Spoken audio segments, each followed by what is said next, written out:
The letter arrived on a Tuesday. Lena Hallbrook stood in the dusty front room of the ranch house holding the envelope like it might bite her. Outside, the September wind scraped across the high desert, pulling tumbleweeds past the fence line and rattling the barn doors. The sound was lonely. Everything about this place felt lonely now. She already knew what the letter said before she opened it. You didn't get mail from the Durango Bank and Trust with good news tucked inside. Her fingers trembled as she tore the seal. Final notice. 3 days to settle outstanding debt of $3,847, or the property will be seized and sold at auction to recover funds owed. 3 days. Lena read it twice, then a third time, as if the words might rearrange themselves into something less catastrophic. They didn't. She folded the letter carefully, set it on the table beside her father's old tobacco tin, and walked to the window. The ranch spread out before her, 400 acres of scrub and stone, a herd of cattle too small to be profitable, a barn that needed new boards, and a house that creaked in the wind like an old man's bones. It wasn't much, but it was hers, or it had been. Her father, Samuel Hallbrook, had died 6 months ago. Heart gave out while he was mending fence on the north pasture. Lena found him there, slumped against a post, his hat still on his head. He'd worked himself to death trying to keep this place running, and now she was about to lose it anyway. She pressed her palm flat against the window glass. It was cool, almost cold. Winter was coming early this year. She could feel it. Behind her, the floor creaked. "You gonna stand there all day, or you gonna tell me what it says?" Lena turned. Rosa Martinez stood in the doorway, wiping her hands on her apron. She was a sturdy woman in her 50s, with gray streaking through her black hair and eyes that missed nothing. She'd worked for the Hallbrooks since before Lena was born, cook, housekeeper, and the closest thing to a mother Lena had left. 3 days, Lena said quietly. "They're giving me 3 days." Rosa's face didn't change, but something tightened around her mouth. "Your brother?" No word. Damn fool. Rosa crossed the room and took the letter from the table, scanning it quickly. Her jaw worked as she read. "He promised you that money, Lena. He swore on your father's grave." "I know." "So where the hell is he?" Lena shook her head. "I don't know, Rosa. I sent 3 telegrams. Nothing." Her brother, Nathaniel, had left for Denver 2 months ago with a plan to sell some mining equipment their father had left behind. Good equipment, worth real money. He'd promised to send the proceeds back within the month, more than enough to cover the loan. But the month had come and gone. And then another. And now the bank was calling in the debt, and Nathaniel was God knows where, probably drunk in some saloon with empty pockets and empty promises. Rosa set the letter down with a sharp snap. "Then we fight." "Fight how?" "I don't have the money, Rosa. I've sold everything I can sell. The cattle aren't worth enough, the land's mortgaged to the roof, and the bank won't give me another extension. I already tried." "Then we go to the bank again. Today. Right now." Lena wanted to believe that would work. She wanted to believe that if she walked into that cold marble building and spoke reasonably, calmly, that someone would listen. But she'd already tried that. Twice. The bank manager, a thin man named Horace Burnham with wire-rimmed glasses and the warmth of a January frost, had looked at her like she was a child asking for candy. "Miss Hallbrook, sentiment doesn't pay debts. Your father overextended himself. That's not the bank's problem. If you can't meet your obligations, we'll find someone who can." Someone. She knew exactly who that someone was. Silas Crowley. The name sat in her mind like a stone in her boot. Constant, uncomfortable, impossible to ignore. Crowley owned half the valley already. He'd been buying up failing ranches for years, piece by piece, until his empire stretched from the Animas River to the San Juan Mountains. And now he wanted hers. He'd made an offer 3 weeks ago, a lowball offer, insulting in its arrogance. Lena had turned him down flat. 2 days later, the bank called in her loan. Coincidence? Not a chance. "I'll go," Lena said finally. "But it won't change anything." Rosa's expression softened. She reached out and squeezed Lena's shoulder. "Then we'll figure something else out. We always do." But the confidence in Rosa's voice sounded thin, stretched tight over doubt. The ride into Durango took an hour. Lena saddled her father's old bay mare, a steady animal named Bess, and set out under a sky the color of lead. The road was dry and rutted, cutting through miles of sagebrush and pine. In the distance, the San Juan Mountains rose like a wall, their peaks already dusted with early snow. Durango was a rough town, built on silver and cattle and the railroad that cut through its heart. The streets were wide and dusty, lined with false-fronted buildings and boardwalks crowded with miners, ranchers, drifters, and women in calico dresses. Wagons rattled past, and somewhere a dog barked. Lena tied Bess to the hitching post outside the bank and stepped inside. The interior was all dark wood and polished brass, designed to intimidate. It worked. Lena felt small the moment she crossed the threshold. Horace Burnham sat behind a large desk near the back, reviewing a ledger. He didn't look up when she approached. "Mr. Burnham." He made a mark in the ledger, then set his pen down with deliberate slowness. When he finally looked at her, his expression was as warm as a tombstone. "Miss Halbrook, I assume you're here about the notice?" "I am." "Then I'll save us both some time. The bank's position hasn't changed. You have 3 days to settle the debt, or the property will be seized." Lena forced herself to stay calm. "I need an extension. Just 2 more weeks. My brother is sending money from Denver." "Your brother?" Burnham's mouth twitched, almost a smile. "Yes, I've heard about your brother. A reliable man, I'm sure." The sarcasm stung, but Lena pushed past it. "He had complications with the sale, but the money's coming. I just need a little more time." "Time," Burnham repeated, as if the word amused him. "Miss Halbrook, the bank has been extraordinarily patient. Your father missed 2 payments before he died. You've missed 3 since. We've extended you more courtesy than most borrowers receive. My father built that ranch from nothing. He worked himself to death to—" "And that's very tragic," Burnham interrupted, his tone suggesting it was anything but. "However, tragedy doesn't change the terms of the loan. You owe the bank money. You don't have it. The matter is closed." Lena felt heat rising in her chest. "This isn't about the loan. This is about Silas Crowley. He wants my land, so you're squeezing me out." Burnham's eyes went cold. "That's a serious accusation." "It's the truth. Mr. Crowley is a valued client of this bank. He's also a man of considerable influence in this territory. If I were you, I'd be very careful about slandering him." "I'm not slandering anyone. I'm stating facts." Burnham leaned back in his chair, folding his hands across his stomach. "Miss Halbrook, I understand you're upset. Losing a family property is difficult.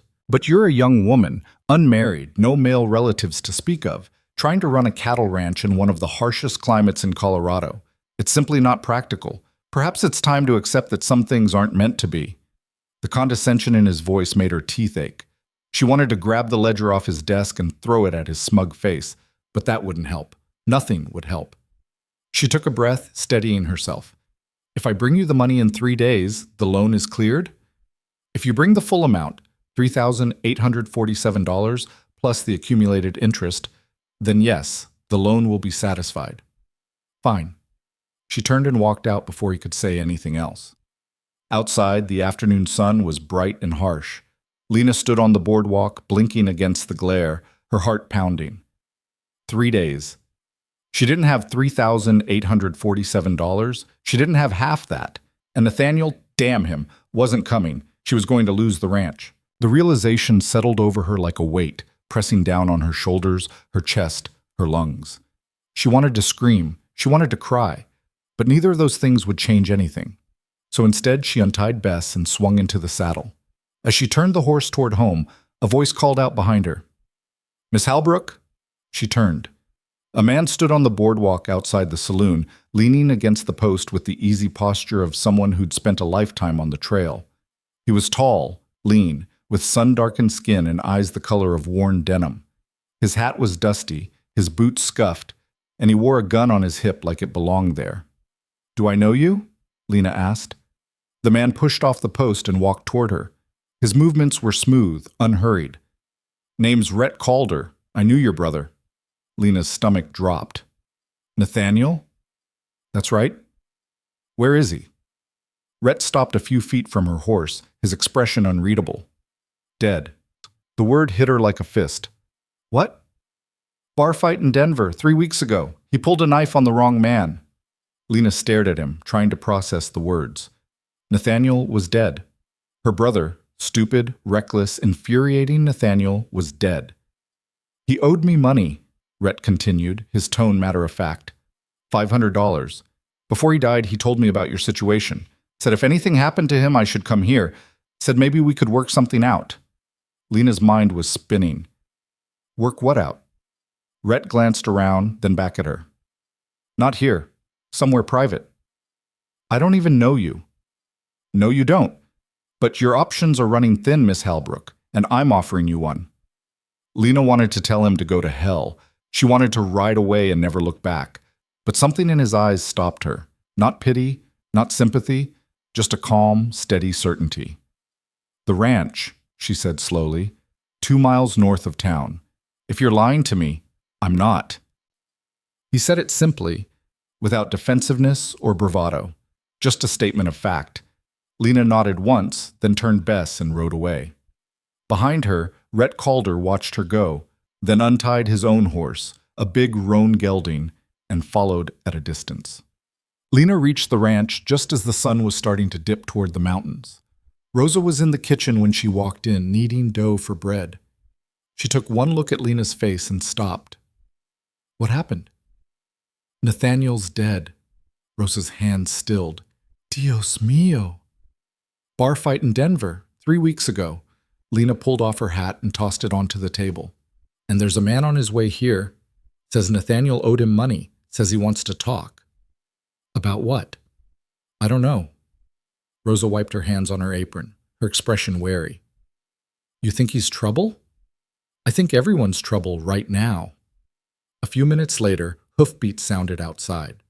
Lena walked to the window and saw Rhett Calder riding up the long drive, his silhouette dark against the fading light. She met him on the porch. Rhett dismounted, tied his horse, and climbed the steps. Up close, he looked older than she'd first thought. Maybe 35, maybe 40. Hard to tell. The years on the trail had a way of aging a man. Thank you for seeing me, he said. I haven't decided if I'm going to yet. A faint smile touched his mouth. Fair enough. What do you want, Mr. Calder? He looked past her, toward the barn and the pasture beyond. Your brother told me about this place, said it was in trouble, said you were about to lose it. And? And I'm offering to help. Lena crossed her arms. Why? Because I need work, and you need help. I don't have money to pay you. I'm not asking for money. Then what are you asking for? Rhett met her eyes. A partnership. I put in the work, help you save the ranch. In return, I get a stake. 20% of the profits once we're clear of the debt. Lena stared at him. You're out of your mind. Maybe, but I'm also your best chance. I don't even know you. No, Rhett agreed. But you know your brother's gone. You know the bank's coming for your land in 3 days. And you know you don't have the money to stop them. He paused. I do. Lena's heart skipped. What? I have money. Not enough to cover the whole debt, but enough to buy us time. We sell what we can, consolidate the herd, and make a run to the railroad depot in Silverton. If we move fast, we can turn enough profit to settle with the bank. That's insane. Silverton's a 2-day drive through mountain passes. The weather's turning. We'd lose half the herd. Or you lose everything. The words hung between them, brutal and true. Lena looked away, her jaw tight. Why would you risk your money on this? Because I'm tired of drifting. I've spent 20 years moving from job to job, place to place, never putting down roots. Your brother told me about this ranch, and I thought... He trailed off, then shrugged. Maybe it's time to stop running. Lena studied him, searching for the lie. But all she saw was a tired man with steady eyes and a dangerous kind of calm. If I say yes, she said slowly, you follow my lead. This is my ranch, my rules. Agreed. And if you cross me, I'll put a bullet in you myself. Rhett's smile was thin but genuine. I believe you. Lena extended her hand. 3 days, Mr. Calder. Let's see what you're made of. Rhett shook her hand. His grip was firm, calloused, and warm. 3 days, he echoed. And just like that, the game began. They started before dawn the next morning. Rhett moved through the ranch with the efficiency of a man who'd done this 100 times before. He walked the property, counted the cattle, inspected the barn and the equipment, and made notes in a small leather journal he kept in his coat pocket. Lena watched him from the porch, coffee in hand, trying to decide if she'd just made the best or worst decision of her life. By mid-morning, Rhett had a plan. "We've got 73 head," he said, spreading a hand-drawn map across the kitchen table. "Most of them are in decent shape, but 12 are too young or too weak to make the drive. We sell those locally, fast, at a loss if we have to, and use that money to buy supplies. Then we take the rest to Silverton." "That's 50 miles through rough country," Lena said. 52, actually, but it's doable. In good weather, maybe, but look at the sky." Rhett glanced toward the window. The clouds were low and dark, pressing down on the mountains like a lid. "We don't have time to wait for good weather. If we get caught in a storm, we won't." "You don't know that." "No," Rhett admitted, "but I know if we sit here, you lose everything, so we move." Lena looked at Rosa, who stood by the stove, her arms crossed. The older woman's face was unreadable. "What do you think?" Lena asked. Rosa was quiet for a moment, then sighed. "I think you don't have a choice." Lena turned back to Rhett. "Fine, we move, but I'm coming with you." "Not necessary. I can handle—" "This is my ranch, Mr. Calder. I'm coming." Rhett held her gaze for a long moment, then nodded. "All right. But you follow my lead on the trail. No arguments." "Agreed." "Good. Then let's get to work. The next 2 days were a blur of motion. They sold the weak cattle to a neighboring rancher for half what they were worth, but it gave them enough cash to buy provisions, flour, salt, coffee, ammunition. Rhett hired 2 hands from town, drifters looking for quick work, and together they rounded up the herd and prepared for the drive. Lena worked alongside them, her hands blistering from rope burns, her back aching from long hours in the saddle. But she didn't complain. Complaining was a luxury she couldn't afford. On the 3rd morning, the day the bank notice was due, they set out before dawn. The herd moved slowly at first, the cattle skittish and reluctant, but Rhett kept them moving, his voice calm and steady, and gradually the animals settled into a rhythm. Lena rode near the front, her eyes scanning the horizon. The mountains loomed ahead, their peaks shrouded in mist. Somewhere up there, the weather was turning. She could feel it. "We'll make camp at Cascade Creek tonight," Rhett said, riding up beside her. "That puts us halfway to Silverton. If we push hard tomorrow, we'll make it before the storm hits. And if we don't, then we dig in and wait it out." Lena looked at him. "You're awfully calm for a man gambling everything on a cattle drive." Rhett's mouth twitched. "I've gambled on worse." "Like what?" "Like trusting your brother." Despite herself, Lena almost smiled. They rode in silence for a while, the sound of hoofbeats and lowing cattle filling the air.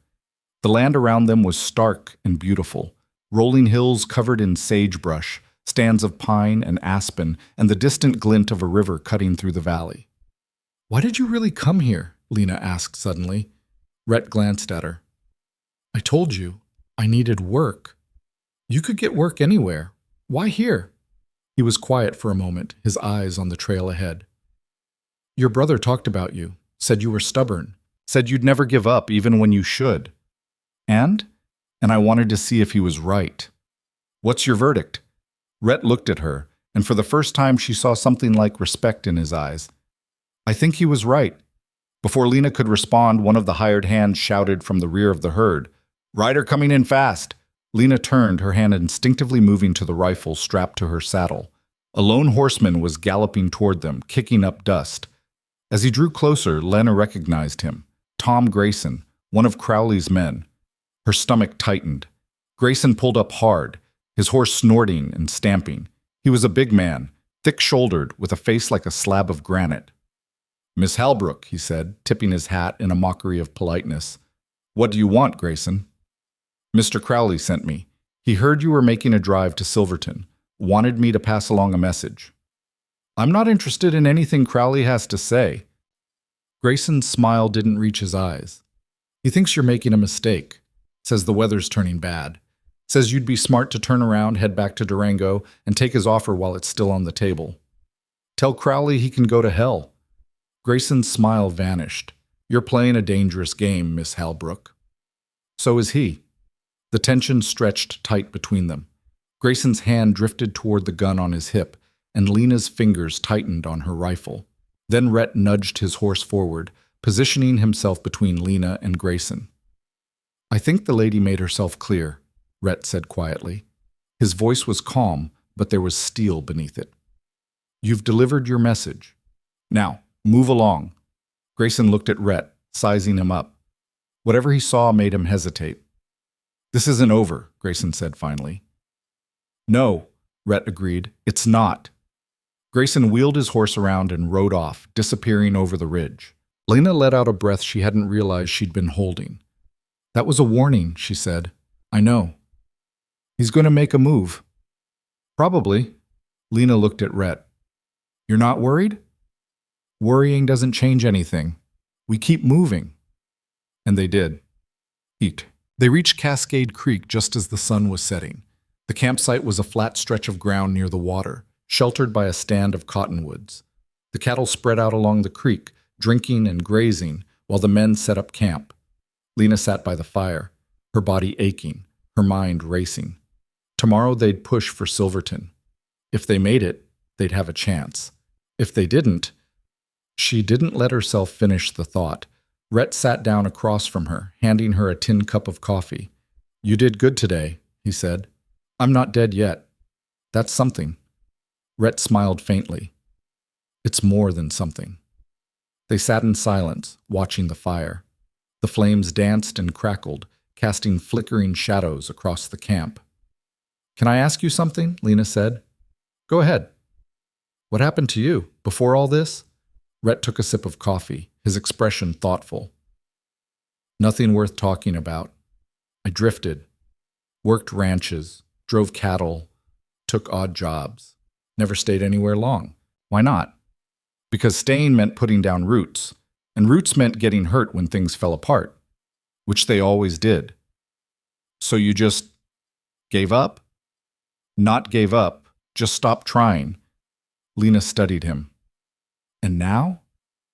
Now I'm here, trying again. He looked at her. Maybe that's stupid, but your brother said something before he died. He said, if I broke every promise, let someone else keep what I threw away. I think he was talking about you, about this place. Lena's throat tightened. He didn't throw me away. No, but he left you to fight alone, and that's almost the same thing. The words stung, but they weren't wrong. I'm glad you came, Lena said quietly. Rhett nodded. So am I.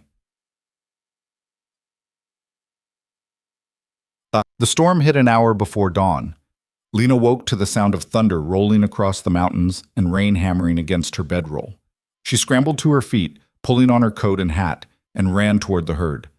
The cattle were spooked, milling and bawling, their eyes wide with fear. The hired hands were already moving, trying to keep the animals from stampeding. Get them turned! Rhett shouted over the wind. Push them toward the trees! Lena swung into the saddle and rode hard, her horse slipping in the mud. The rain was cold and relentless, soaking through her clothes, blurring her vision. Lightning split the sky, and thunder cracked like a gunshot. It took an hour to settle the herd. By the time the storm started to ease, Lena was shaking with cold and exhaustion, but they hadn't lost a single head. Rhett rode up beside her, water streaming off the brim of his hat. You all right? I've been better. We need to keep moving. We're losing time. Lena nodded, too tired to argue. They drove the herd through the mud and rain, fighting for every mile. The trail was treacherous, the cattle slow and stubborn, but Rhett pushed them forward, relentless, and Lena pushed with him. By late afternoon, the rain stopped, and ahead through the mist, Lena saw the lights of Silverton. They'd made it. No. The cattle pens at the railroad depot were crowded, but the buyer was waiting. A wiry man named Fletcher with sharp eyes and a calculating smile. "73 head," he said, walking among the cattle. "Not bad. Not great, but not bad." "They're good stock," Lena said. "Healthy, strong." "Maybe. I'll give you $18 a head." 25. Fletcher laughed. "You're dreaming, girl." 22. He looked at her, then at Rhett, who stood a few feet away, arms crossed. Something in Rhett's expression made Fletcher reconsider. 20, Fletcher said finally. Lena glanced at Rhett. He nodded. "Deal." They shook hands, and Fletcher counted out the money in cash, $1,460. It wasn't enough to cover the full debt, but it was close. "We'll need to find another buyer," Rhett said as they walked away. "One more sale, and we're clear." Lena's mind was already racing. "There's a timber outfit outside town. They need beef for their camp. If we can—" "We can," Rhett said. "Trust me." And for the first time in a long time, Lena did. They struck a deal with the timber boss that evening, a gruff man named Henriksen who agreed to take 10 head at premium prices in exchange for quick delivery. It wasn't much, but combined with the money from Silverton, it was enough. By the time they rode back into Durango 3 days later, Lena had $3,902 in her saddlebag, enough to pay the bank, enough to save the ranch. She walked into Horace Burnham's office with her head high and dropped the money on his desk. "Every cent," she said, "with interest." Burnham stared at the bills, then at her. For the first time since she'd known him, he looked genuinely surprised. "Well," he said slowly, "it seems you've proven me wrong, Miss Halbrook." "Yes," Lena said. "I have." She turned and walked out, Rhett at her side. Outside, the sun was shining. The air was crisp and clean, and for the first time in months, Lena felt like she could breathe. "We did it," she said. Rhett smiled. "You did it." "No, we did." They stood there for a moment, side by side, two people who'd gambled everything and won. But deep down, Lena knew this wasn't the end. It was only the beginning. And somewhere in the shadows, Silas Crowley was watching, waiting, planning his next move. Because men like Crowley didn't lose gracefully. And this fight was far from over. The victory lasted exactly 4 days. Lena stood in the barn, pitchfork in hand, mucking out stalls while the morning sun slanted through the gaps in the boards. The air smelled of hay and horses and honest work. For the first time in months, the weight on her chest had lifted. The ranch was hers. The debt was paid. She could breathe again. Rhett was in the north pasture, checking fence lines with one of the hands they'd kept on after the drive. Rosa was in the house, humming as she kneaded bread. The rhythm of the ranch had returned, steady and familiar, like a heartbeat finding its pace again. Lena drove the pitchfork into the straw and paused, wiping sweat from her forehead. Through the open barn door, she could see the mountains rising in the distance, their peaks white against the blue sky. Beautiful. Harsh. Unforgiving. Just like everything else out here. She was about to return to work when she heard hoofbeats. Fast. Urgent.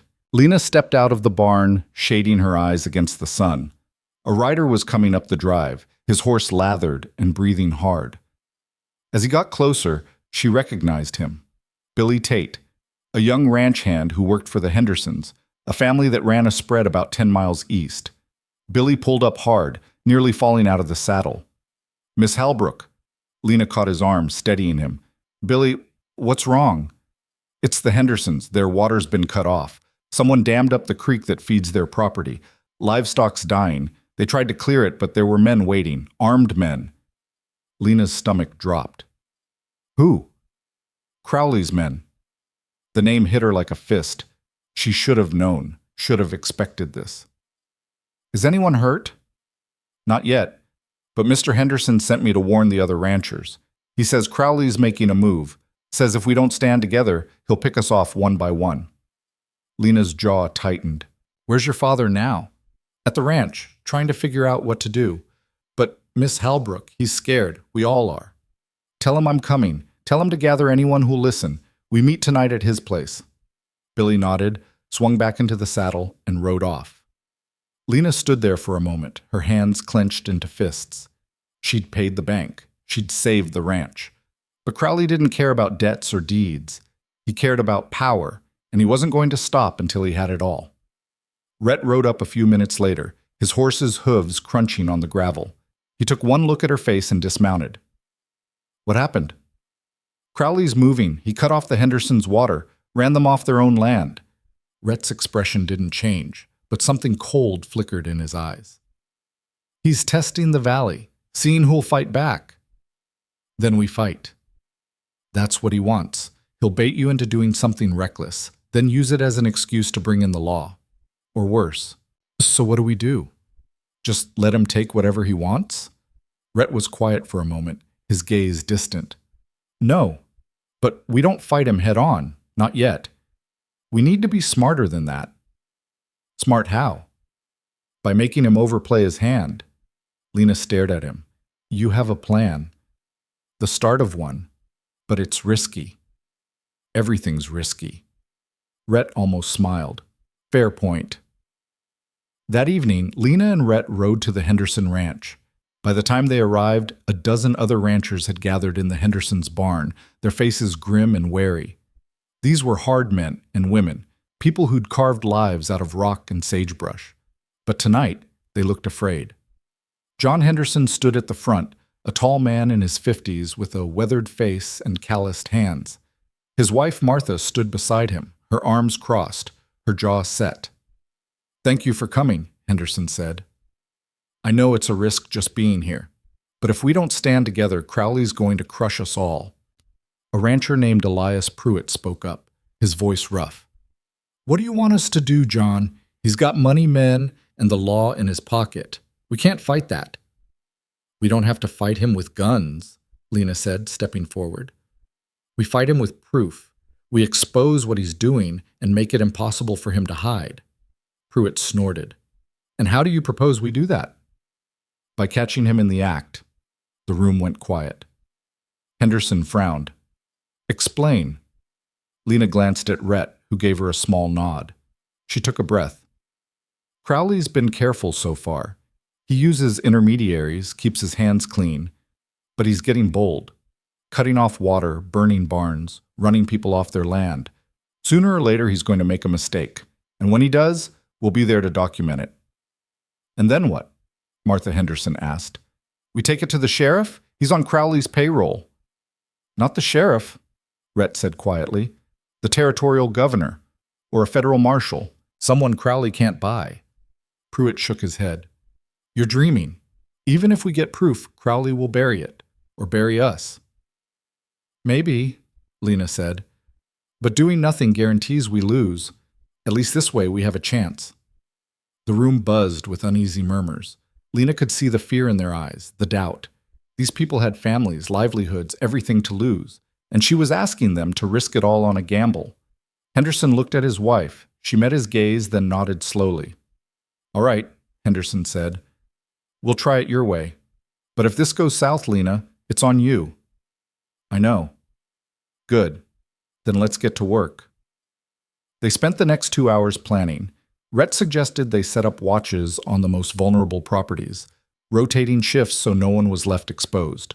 They'd document everything, every act of sabotage, every threat, every confrontation. And they'd keep it quiet.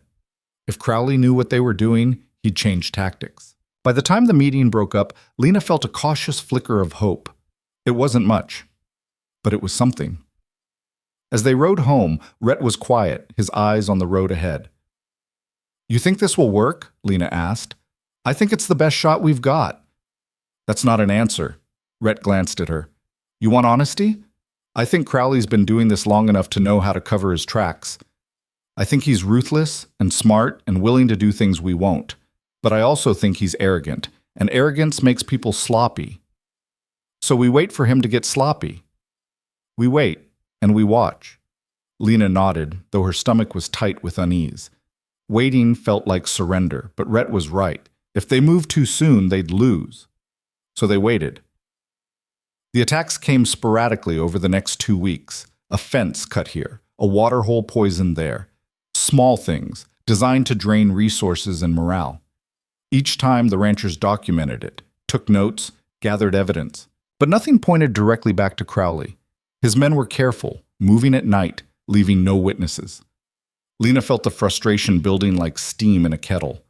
Every morning she woke up wondering if today would be the day Crowley made his move. And every night she went to bed with the same gnawing fear. Rhett stayed close, working the ranch during the day and riding patrols at night. He didn't talk much, but his presence was steady, grounding. Lena found herself relying on him more than she wanted to admit. One evening, as they sat on the porch watching the sun set, Lena finally asked the question that had been nagging at her. "Why are you really here, Rhett?" He looked at her, his expression unreadable. "I told you." "No. You told me what you wanted me to hear, but I've been watching you.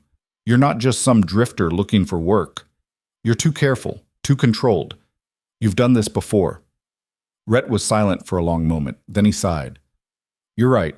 I've done this before." "Done what?" "Fought men like Crowley. Lost to men like Crowley." Lena waited, sensing there was more. "I had a ranch once," Rhett said quietly. "Down in Texas. Small place, nothing fancy, but it was mine. Then a man like Crowley came along, started buying up land around me, squeezing me out. I fought him, tried to do it the right way, through the courts, but he owned the judges, the sheriffs, everyone who mattered. When I wouldn't sell, he burned me out, killed my partner, left me with nothing. I'm sorry." "Don't be. I let it happen. I trusted the system, and the system failed me. I swore I'd never let that happen again." "So you came here to settle a score?" "No, I came here because your brother told me you were worth fighting for, and I wanted to see if he was right." Lena's throat tightened. "And?" Rhett looked at her, and for the first time she saw something vulnerable in his eyes. "He was right." Before Lena could respond, a shout echoed from the barn. They were on their feet in seconds, running toward the sound. Rosa stood in the doorway, her face pale, pointing toward the horizon. "Fire," she said. "At the Henderson place." Lena's blood turned to ice. She and Rhett saddled horses and rode hard, the sky behind them glowing orange. By the time they reached the Henderson ranch, the barn was fully engulfed, flames roaring into the night sky. John Henderson stood in the yard, his face streaked with soot, his eyes empty. Martha was on her knees, sobbing. "They locked the doors," Henderson said numbly. "Locked the horses inside and set it on fire." Lena felt bile rise in her throat. "Did you see who did it?" "Crowley's men, 4 of them. They didn't even try to hide." Rhett's jaw clenched. "Where are they now?" "Gone. Rode north." "We have to go after them," Lena said. "No," Rhett said sharply. "That's what Crowley wants. He's baiting us." "I don't care. We can't just let this—" "Lena," Rhett's voice was hard. "If you ride after them now, you'll end up dead or in jail, and Crowley wins." Lena wanted to scream, wanted to mount up and chase those men down and make them pay. But Rhett was right. This was a trap. She forced herself to breathe, to think. "Then we make him pay another way," she said quietly. "How?" Lena looked at the burning barn, then at Rhett. "By giving him exactly what he wants." Over the next 3 days, Lena and Rhett set the trap. It started with a rumor, carefully planted in town. A prospector passing through had found traces of silver on Lena's property. Not much, but enough to be worth investigating. The news spread fast, fueled by whiskey and speculation. Within 48 hours, Crowley's men were sniffing around. Lena watched from the ridge as 2 of Crowley's hired hands rode onto her land, pretending to check cattle but clearly looking for something else. She let them look. Let them see the freshly disturbed earth near the creek, the markers she'd planted, the tools left conspicuously nearby. The bait was set. 2 nights later, the trap snapped shut. Lena and Rhett waited in the darkness near the creek, hidden among the rocks. 4 men rode in just after midnight, Crowley's men, including Tom Grayson. They dismounted, lit lanterns, and started digging. Rhett signaled to the others. Henderson, Pruitt, and 3 more ranchers moved into position, surrounding the site. "That's far enough," Rhett called out, stepping into the light. The men froze. Grayson's hand went to his gun, but stopped when he saw the rifles pointed at him from all sides. "Smart choice," Rhett said. Grayson's face twisted with anger. You're making a mistake, Calder. The only mistake here is yours. You just got caught trespassing and attempting to sabotage a legal mining claim. There's no silver here. Everyone knows it. Maybe.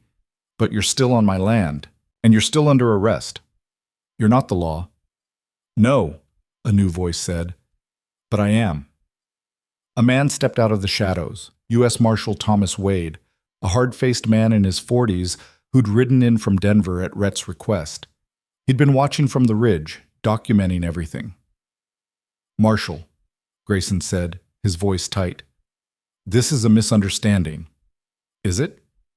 Because from where I'm standing, it looks like you and your friends broke onto private property with intent to destroy evidence of a mineral claim. That's a federal offense. Grayson's face went pale. Wade looked at Rhett. You have witnesses? 12, all willing to testify. Good. Then these men are coming with me.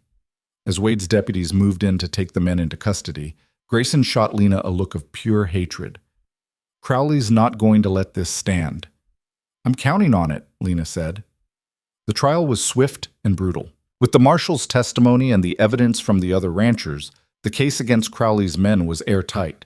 But the real blow came when one of the captured men, a young drifter named Pike, broke under pressure and testified against Crowley himself. He described the bribes, the threats, the orders to burn barns and poison wells. He named names, provided dates, laid bare the entire operation. Crowley tried to fight it. He brought in lawyers, called in favors, leaned on every connection he had. But the federal government didn't care about local politics, and Marshal Wade didn't take bribes. When the verdict came down, Crowley was finished. Convicted of conspiracy, arson, and racketeering, he was sentenced to 15 years in a territorial prison. His assets were seized, his empire dismantled, his name destroyed. Lena stood in the courtroom and watched as they led him away in chains. His eyes found hers one last time, filled with rage and something else, disbelief. He'd never imagined losing, never thought someone like her could beat him. But she had. Outside the courthouse, the sun was shining. The air smelled clean. Rhett stood beside her, his hat in his hands. You did it. We did it. He smiled. Yeah, we did. They rode back to the ranch in silence, the weight of the past months finally lifting.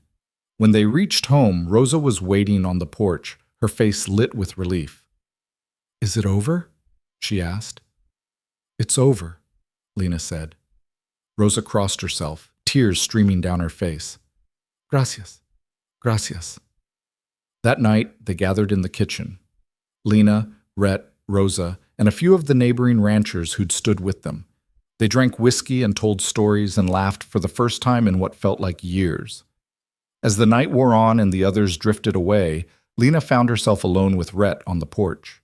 The stars were bright overhead, the air cool and still. What happens now? She asked. You rebuild. Expand the herd. Make this place everything your father wanted it to be. And you? Rhett looked at her, his expression serious. That depends. On what? On whether you want me to stay. Lena's heart skipped. She'd been wondering the same thing, afraid to ask, afraid of the answer. I want you to stay, she said quietly. As a partner? As whatever you want to be. Rhett smiled, slow and genuine. Then I'm staying. They stood there in the quiet, two people who'd fought their way through hell and come out the other side. The ranch stretched out before them, dark and vast and full of possibility. Lena reached out and took his hand. His fingers closed around hers, warm and strong. Thank you, she said. For what? For keeping the promise he couldn't. Rhett's grip tightened. It was never his promise to keep. It was always yours. And in that moment, Lena knew he was right. The ranch wasn't just her father's legacy anymore. It was hers. Hard-won, blood-bought, and finally, truly hers. The fight was over. The victory was real. And for the first time since her father died, Lena allowed herself to believe in something beyond survival. She believed in a future. The future Lena believed in lasted exactly 3 weeks. Winter came early that year, sweeping down from the mountains with a fury that caught everyone off guard.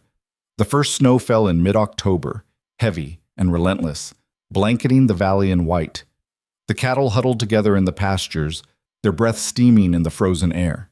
The creek turned to ice, and the work of rebuilding became a battle against the cold. Lena stood in the barn, her hands numb despite the gloves, hammering boards into place where the wind had torn them loose. Rhett worked beside her, his movements efficient and sure.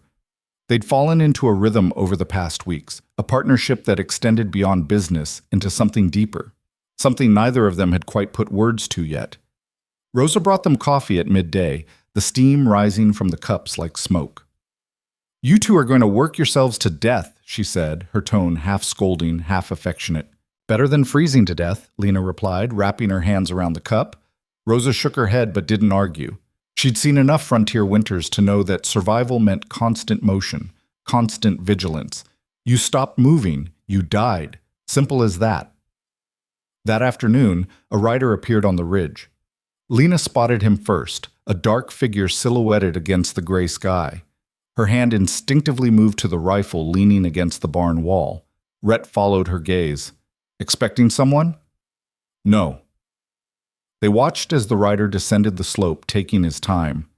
As he got closer, Lena recognized him, Deputy Marshal Cole Bennett, one of Wade's men who'd helped with the trial. Bennett pulled up in the yard, his horse's flanks steaming. He looked tired, his face drawn beneath his hat. "Miss Halbrook, Mr. Calder." "Deputy," Lena said, "what brings you out here?"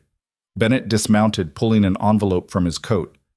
"Official business. Marshal Wade asked me to deliver this personally." Lena took the envelope, her stomach tightening. Nothing good ever came in official envelopes. She tore it open and read quickly. Her face went pale. "What is it?" Rhett asked. "Crowley's attorney filed an appeal. They're claiming procedural errors in the trial, saying the evidence was obtained illegally." Rhett's jaw clenched. "Can they do that?" "They already did," Bennett said. "The territorial court granted a hearing. It's set for 3 weeks from now, in Denver." Lena's hands shook. "So what does that mean?" "It means Crowley might walk. If the court finds in his favor, the conviction gets overturned. He goes free, and all his assets get returned." The words landed like blows. Lena felt the ground shifting beneath her feet, the hard-won victory slipping through her fingers. "That's insane," she said. "We had witnesses. We had testimony. Pike confessed. And Crowley's lawyers are arguing that Pike was coerced, that the trap you set constituted entrapment, that Marshal Wade overstepped his jurisdiction." Bennett's expression was sympathetic but grim. "I'm not saying they're right. I'm saying they have an argument." Rhett stepped forward. "What are our chances?" "Honestly, 50-50. Maybe worse. Crowley's got money and connections. He's already brought in one of the best attorneys in the territory. If you want to fight this, you'll need representation just as good." "And that costs money," Lena said flatly. Bennett nodded. "A lot of it." After Bennett left, Lena sat at the kitchen table staring at the letter. The words blurred together, but their meaning was crystal clear. Everything they'd fought for, everything they'd won, was about to be ripped away. Rhett paced the room, his mind working.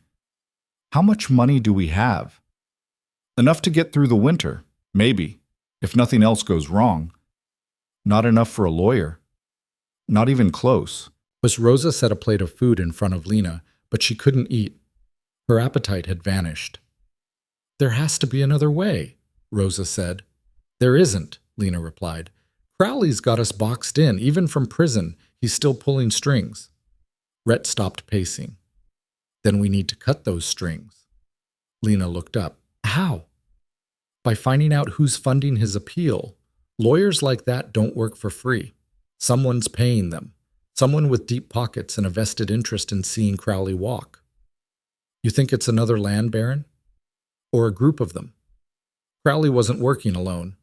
He had partners, investors, people who profited from his schemes. If we can expose them, we might be able to turn this around. Lena felt a flicker of hope. "That's a long shot." "It's the only shot we've got." They spent the next 2 days gathering information. Rhett rode into Durango and talked to anyone who'd listen. Saloon owners, clerks, even the prostitutes who worked the cribs near the railroad depot. Money talked, And in a town like Durango, people knew who had it and where it came from. What Rhett learned wasn't encouraging. Crowley's primary backer was a man named Victor Langston, a mining magnate based in Denver with holdings throughout the territory. Langston had invested heavily in Crowley's land acquisitions, using shell companies and proxy buyers to hide his involvement. When Crowley went down, Langston stood to lose millions. "He's not going to let that happen," Rhett said, spreading a map across the kitchen table. "He'll throw everything he has at this appeal. And he's got the kind of money that makes judges nervous." "So we're fighting a man we can't touch," Lena said. "Not exactly. Langston's careful, but he's not invincible. Every empire has cracks. We just need to find them." "And how do we do that?" Rhett met her eyes. "By going to Denver." Lena's heart sank. "That's a 5-day ride in good weather. In this snow, it could take twice that." "I know."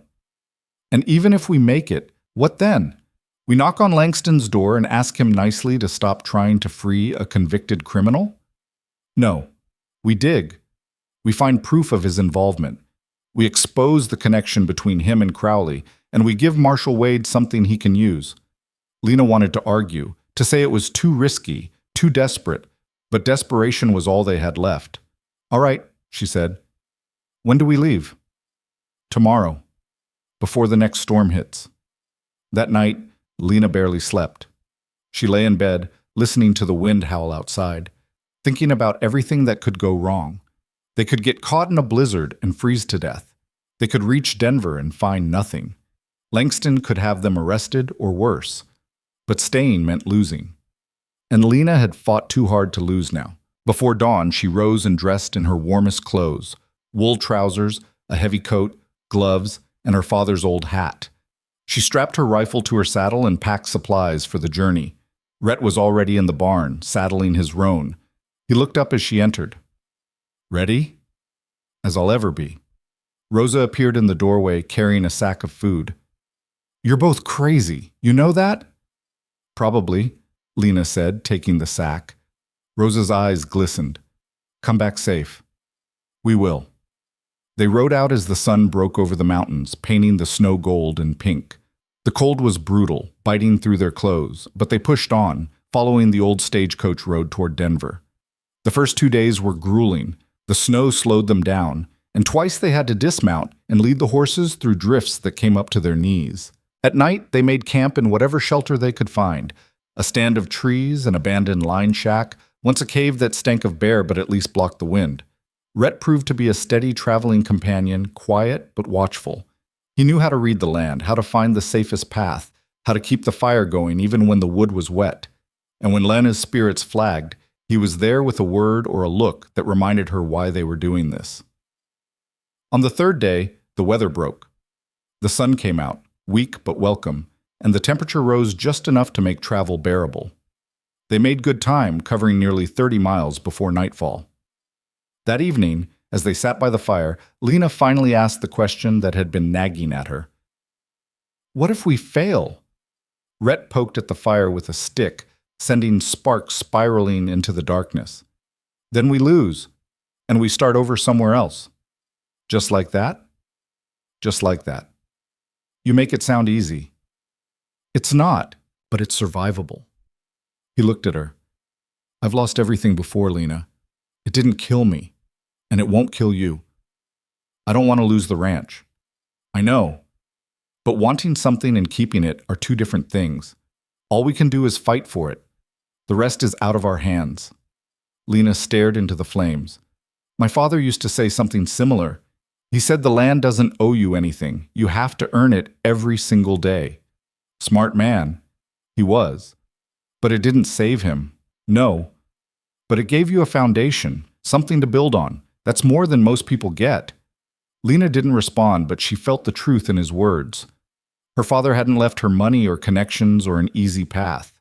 He'd left her grit and stubbornness and a refusal to quit. And maybe that was enough. They reached Denver on the 5th day, just as another storm was rolling in from the west. The city was a sprawling mass of buildings and noise, a chaotic blend of wealth and squalor. The streets were crowded with wagons and pedestrians, the air thick with smoke from 100 chimneys. Lena had been to Denver once before, years ago, and she'd hated it then. She hated it now. Rhett led them to a modest hotel on the edge of the business district. They checked in under false names, paid in cash, and went straight to their rooms to wash off the trail dust. That evening, they met in the hotel restaurant, a dim, smoky room filled with miners and businessmen. Rhett had a contact in the city, a former Pinkerton agent named Samuel Cross, who owed him a favor. Cross was waiting for them at a corner table, a wiry man in his 50s with sharp eyes and a cynical smile. "Calder," Cross said, standing to shake Rhett's hand. "Didn't expect to see you again." "Life's full of surprises." Cross looked at Lena. "And who's this?" "Lena Halbrook. She's the one who needs help." Cross gestured for them to sit. "What kind of help?" Rhett explained the situation. Crowley's conviction, the appeal, Langston's involvement. Cross listened without interrupting, his expression thoughtful. When Rhett finished, Cross leaned back in his chair. "Victor Langston, you're not aiming small, are you? Can you help or not?" "Maybe. Langston's careful, but he's also greedy, and greedy men make mistakes." Cross paused. "I know someone who works in his office, a clerk. She's fed up with the way he treats his employees, might be willing to talk." "For a price," Lena said. Cross smiled. "Everything's for a price, Miss Halbrook. Question is, can you afford it?" "How much?" $200. Half now, half when you get what you need."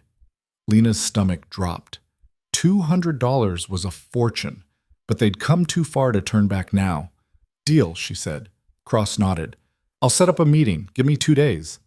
Those 2 days felt like an eternity. Lena and Rhett stayed in the hotel, venturing out only to buy supplies and avoid drawing attention. The city felt hostile, every face a potential threat, every shadow a place for danger to hide. On the evening of the second day, Cross sent word. The meeting was set for the following morning at a cafe near the Capitol building. Lena barely slept that night. She kept running through scenarios, trying to prepare for every possibility. What if the clerk didn't show? What if it was a trap? What if they got the information, but it wasn't enough?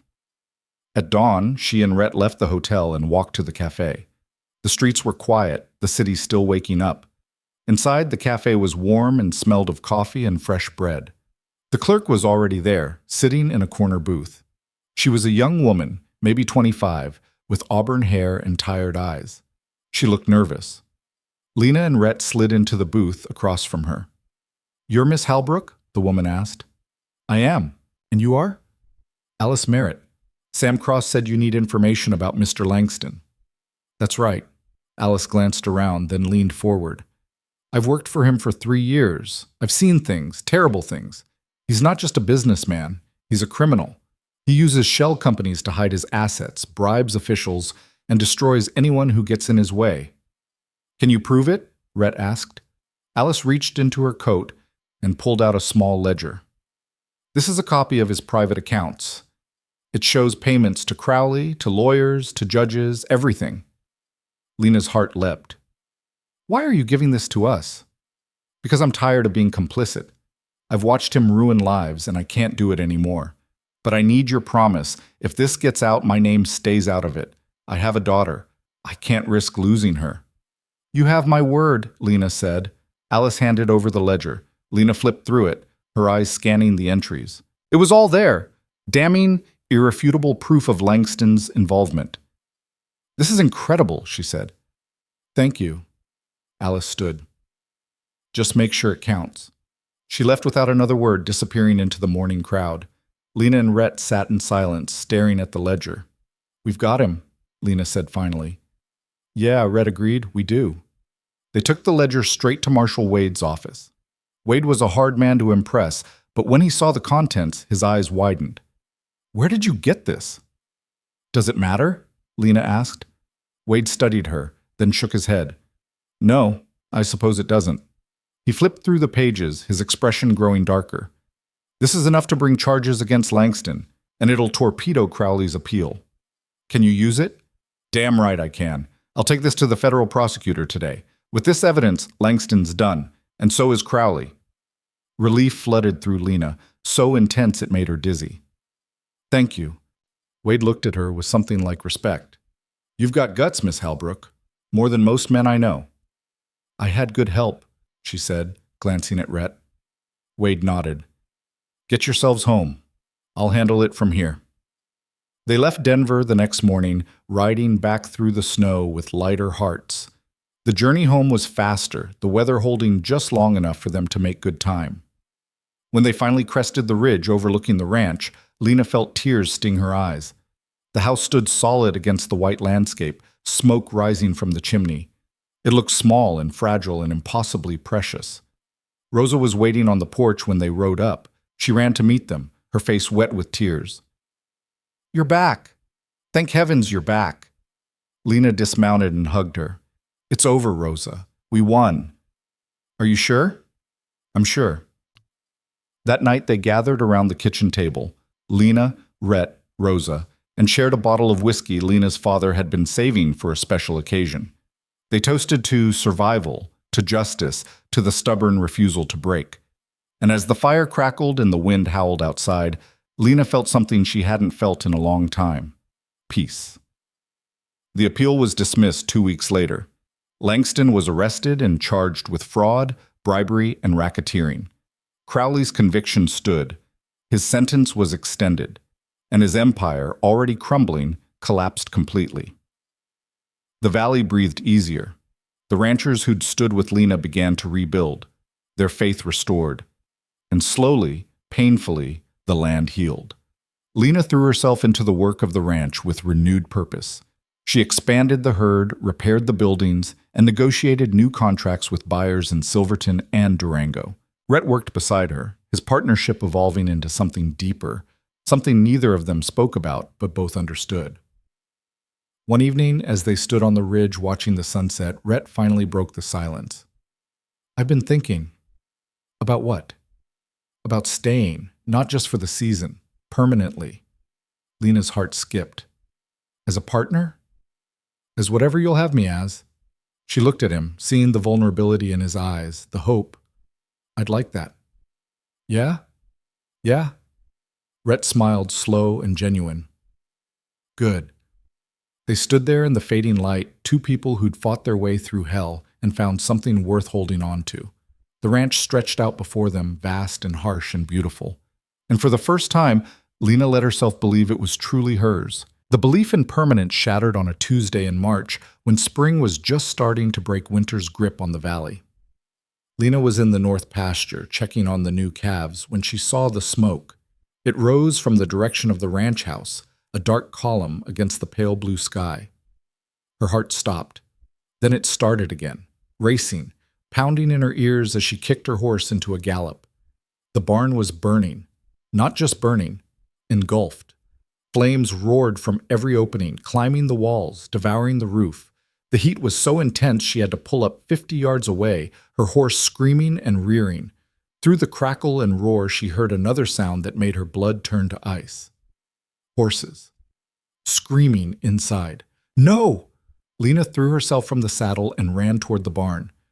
Rhett caught her before she reached the door, his arms like iron bands around her waist. You can't go in there. The horses are already dead, Lena. You go in there, you die too. She fought him, clawing and kicking, but he held her fast. She watched helplessly as the barn collapsed in on itself, sending a shower of sparks into the sky. The screaming stopped. And in that terrible silence, Lena felt something inside her break. Rosa ran from the house, her face streaked with tears. I tried to get them out. I tried, but the doors, they were chained shut. Someone chained them. Lena's knees buckled. Rhett lowered her to the ground, still holding her as great wrenching sobs tore from her chest. 4 horses, all of them gone. Bess, her father's old mare, 2 younger geldings, and the colt they'd been training, barely 2 years old. Who did this? Rosa's voice was raw. Who would do this? Rhett's face was carved from stone. Someone who wants to send a message. Crowley's in prison, Lena said, her voice hollow. It can't be him. Not him, but someone working for him, or someone who thinks we're vulnerable now. Lena looked at the burning wreckage, her grief hardening into something cold and sharp. They're right. We are vulnerable. We just lost our transportation, our equipment, everything in that barn. We're crippled." "Not crippled," Rhett said quietly. "Wounded. There's a difference." "Is there?" He pulled her to her feet, his hands on her shoulders, forcing her to meet his eyes. "Yes, because wounded things can still fight. And you're going to fight, Lena. We both are." She wanted to believe him, but as she stared at the ruins of the barn, all she could see was loss piled on top of loss, a mountain she'd never climb. The sheriff came the next morning, a portly man named Dawson who'd held the position for 15 years through a combination of laziness and willingness to look the other way when convenient. He walked around the burned-out barn, made some notes, and shook his head. "Arson, most likely, but without witnesses or evidence, there's not much I can do." "The doors were chained," Lena said, "from the outside. That's evidence." "Chains melt in a fire, Miss Halbrook. And even if they didn't, that doesn't tell me who did it." "Then investigate. Talk to people.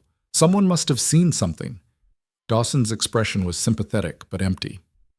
"I'll ask around, but I wouldn't get your hopes up." After he left, Rhett stood watching the sheriff's wagon disappear down the road. "He's not going to do anything." "I know. Which means we're on our own." Lena turned to look at him. "What are you thinking?" "I'm thinking someone's trying to finish what Crowley started, and they're not going to stop with a barn." The realization hit her like a physical blow. "They're coming after us." "Yeah, they are." Over the next week, more incidents followed. A section of fence was cut, letting a dozen cattle wander onto Henderson's property. Their well was poisoned, forcing them to haul water from the creek. And one night, someone took shots at the house. 3 bullets that shattered windows and buried themselves in the walls. No one was hurt, but the message was clear. Lena sat at the kitchen table, a rifle across her lap, and tried to think. They couldn't keep living like this, under siege, waiting for the next attack. But they also couldn't abandon the ranch, not after everything they'd fought for. Rhett paced the room, his mind working. "We need to draw them out." "How?" "By giving them a target they can't resist." Lena's eyes narrowed. "You want to bait them." "I want to end this, and the only way to do that is to force their hand. The last time we set a trap, we almost got killed. But we didn't, and we won." He stopped pacing and looked at her. "We can do it again." "What's the bait this time?" Rhett smiled, but there was no humor in it. "Me." Lena's stomach dropped. "No. Listen, whoever's doing this, they're smart. They're not going to get caught unless we make them think they've already won. So we stage an accident. Make it look like I got careless, got hurt. Word gets out that you're alone, vulnerable. They come to finish the job. And then what?" "Then we're waiting for them." Lena shook her head. "It's too dangerous. So is sitting here waiting to die." She wanted to argue, to find another way, but deep down, she knew he was right. They were out of options. "If this goes wrong, it won't. You can't promise that." "No," Rhett admitted. "But I can promise I'll do everything in my power to keep you safe." Lena looked at him, this man who'd appeared in her life when she needed him most, who'd stood beside her through everything. The thought of losing him made her chest ache. "All right," she said finally. "We do this, but we do it my way." "What's your way?" "We don't just catch them. We make sure everyone knows who they are and what they've done. We expose them so completely they can never hide again." Rhett nodded slowly. "I can work with that." They spent 2 days planning. The story they'd spread was simple. Rhett had been thrown from his horse while checking the high pasture, injured badly enough that he couldn't ride. Lena was managing alone, stretched thin, vulnerable. Rosa hated the plan. "This is insanity. You're painting targets on your backs." "We already have targets on our backs," Lena said. "At least this way we control when and where they shoot." They let the story leak through town, a word to the feed store owner, a comment to the doctor when Lena came in asking about supplies for someone with broken ribs. Within 48 hours, everyone in Durango knew that Rhett Calder was laid up and Lena Halbrook was struggling. Then they waited. Rhett stayed out of sight, hidden in the root cellar beneath the kitchen. John Henderson and 3 other ranchers camped in the trees beyond the barn, armed and watching. Marshal Wade had sent 2 deputies to observe from a distance, ready to move in if needed. The trap was set. Now they just needed someone to spring it. It happened on the third night. Lena was in the house reading by lamplight when she heard the creak of a floorboard on the porch. She set down the book, her hand moving to the pistol on the table beside her.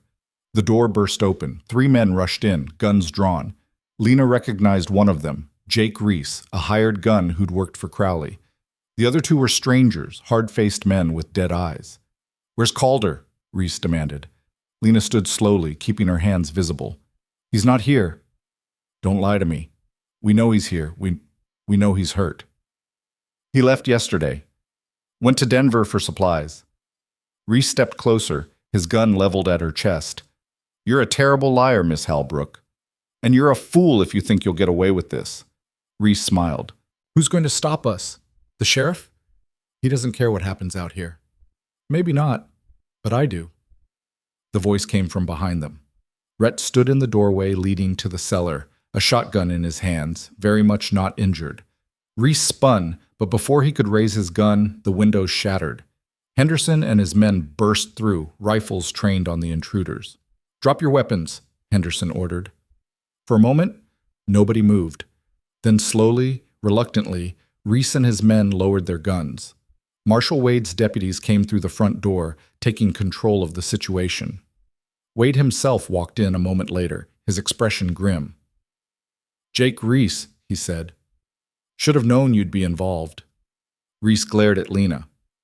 "This is entrapment." "No," Wade said. "This is justice. You broke into a private residence with intent to commit violence. That's all the evidence I need. We were hired. We were just following orders." "Then you're going to tell me who gave those orders?"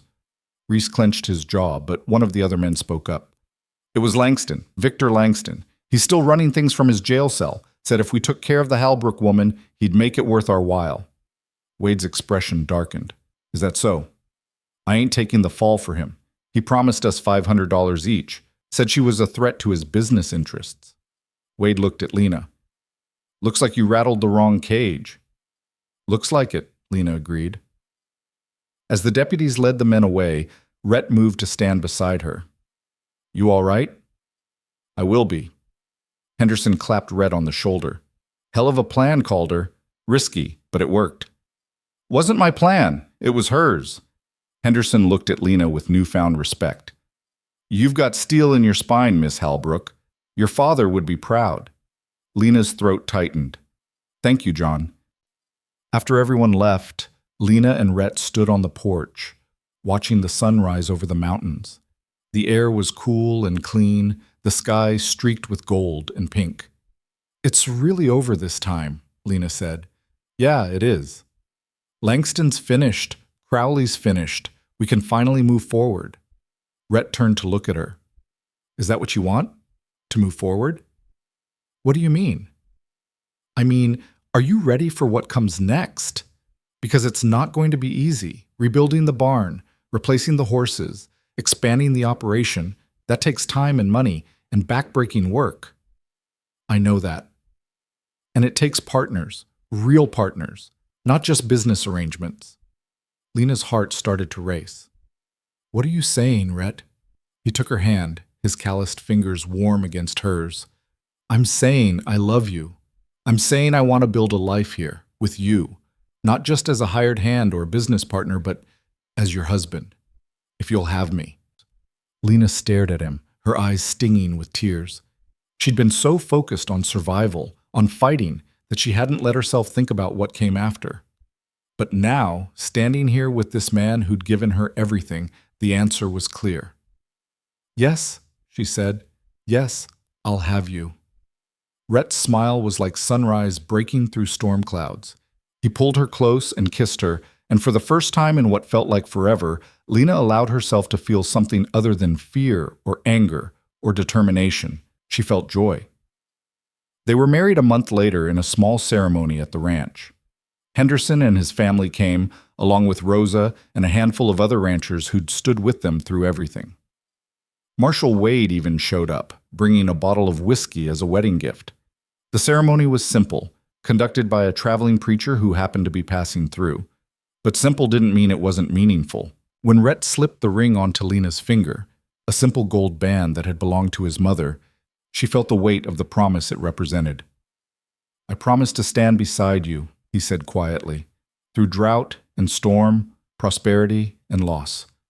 Whatever comes, we face it together." "Together," Lena echoed. Rosa wept through the whole thing. Afterward, she hugged them both so hard they could barely breathe. "You two are going to be just fine," she said, her voice thick with emotion. "I know it." That night, as they lay together in the room that was now theirs, Lena felt a peace she'd never known. The ranch was theirs, the threats were gone, and for the first time since her father died, she wasn't alone. "What are you thinking?" Rhett asked, his arm around her shoulders. "I'm thinking about everything we've been through, everything we've survived." "Regret any of it?" "Not a single moment. It made us who we are." Rhett kissed the top of her head. "Then it was worth it." Spring turned to summer, and the ranch came alive. They rebuilt the barn, better and stronger than before. They bought new horses, expanded the herd, and negotiated contracts with buyers as far away as Kansas City. The money started to flow again, not in a flood but in a steady stream that allowed them to plan for the future. Lena threw herself into the work with renewed energy. She was no longer just fighting to survive. She was building something that would last, something she could be proud of. And Rhett was with her every step of the way. He proved to be not just a capable rancher, but a brilliant businessman. He had a knack for reading people, for knowing when to push and when to pull back. Together, they made a formidable team. By autumn, the ranch was thriving. They'd paid off the remaining debts, hired 2 permanent hands, and even started talking about adding another section of land to the north. One evening, as they sat on the porch watching the sunset, Lena rested her hand on her stomach, feeling the flutter of life growing inside her. "I think it's time we told Rosa," she said. Rhett looked at her, his eyes widening. "You're sure?" "I'm sure." He laughed, pure and joyful, and pulled her into his arms. "A baby. We're going to have a baby." "We are." "When?" "Late winter. February, maybe." Rhett held her at arm's length, studying her face. "How do you feel?" "Scared. Excited. Overwhelmed."